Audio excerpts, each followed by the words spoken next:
So I took a short setup on AUDUSD and it hit my stop loss before going to my original take profit. So we're going to be discussing why I took this trade and how I took it, and then also what my mistakes were so that we can look back in order to see what I could have done better. So let's start off by looking at the trade. Let's start off from the weekly time frame in order to see why I took this trade. So first of all, let's take a look at the structure.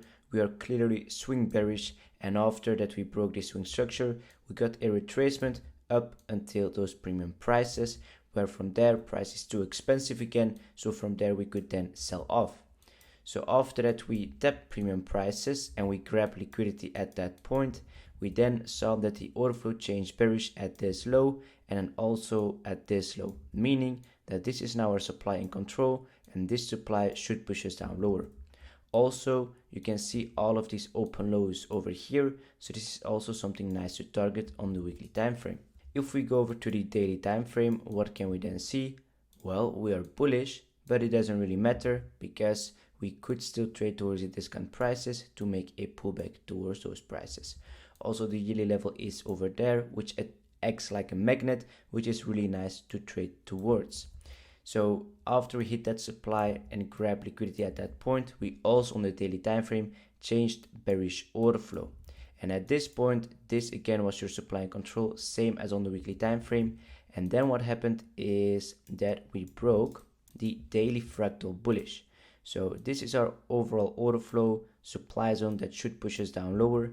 We got a retracement breaking the fractal in towards the upside. So a lot of people are looking for upside, but this is most of the time just internal liquidity in order to then fuel us down lower. Because the overall order flow is still bearish, I'm not looking at the fractal at all. So still looking at downside on the daily time frame. On the 4-hour time frame, you're also 4 hours structure wise bearish. You then got again the retracement towards the premium prices, so looking nice to trade down lower again towards the swing low. So then we tap this supply zone and we grab this liquidity above this high. At that moment, I was looking for a strong high to be created, which did not happen over here because this are our early sellers. We tap that supply, we then see a fractal break into the downside. So a lot of people already sold over here, but that's not good because we know that this is a weak low, a weak high. So then we wait for that swipe again, swiping the early sellers, and then we see the early sellers again get swiped over here. So we swipe this early seller. Let me go to the 1-hour time frame to show it a bit better. So over here you can see that again, this were the early sellers which we then swiped. Then we again had some sellers into the market which we then again swiped. So we swiped this and then we got the 4-hour fractal break by just a small pip, but I decided to place my entry on top of this 1-hour supply and stop loss above this strong high, trading down lower towards all of these liquidity lows. So that was my plan, but then as you can see in the next 2 candles, my stop loss got hit. So overall, this trade was very valid. We checked off the whole checklist on every single time frame, but the entry was just a little bit off. So we created a strong high, so it was very nice to take this short setup. But one thing I overlooked was the Asia high. So even though that we swiped all of these sellers that made this a strong high, this is still an Asia high, and most of the time Asia is bad. Still, overall, I think this trade is part of the win rate. What does that mean? If I have a 40% win rate with a 3 risk reward, I take 6 losses and 4 winners in 10 trades. So overall, I think this one is part of the win rate, and I didn't think that I really did something bad that I should have avoided.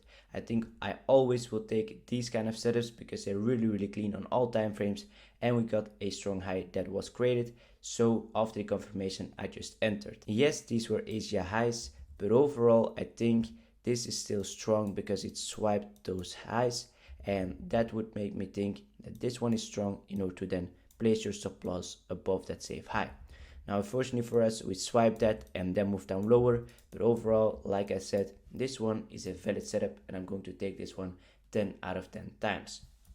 So I just also want to show you guys that you don't always need to be mad if you hit stop loss. Sometimes it's just part of the win rate and it happens, and you cannot be mad and think bad about yourself if you hit a loss, because on the long term, you're going to be profitable if you just follow your strategy and just be confident in your trades.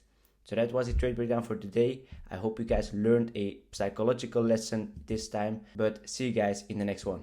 Ciao.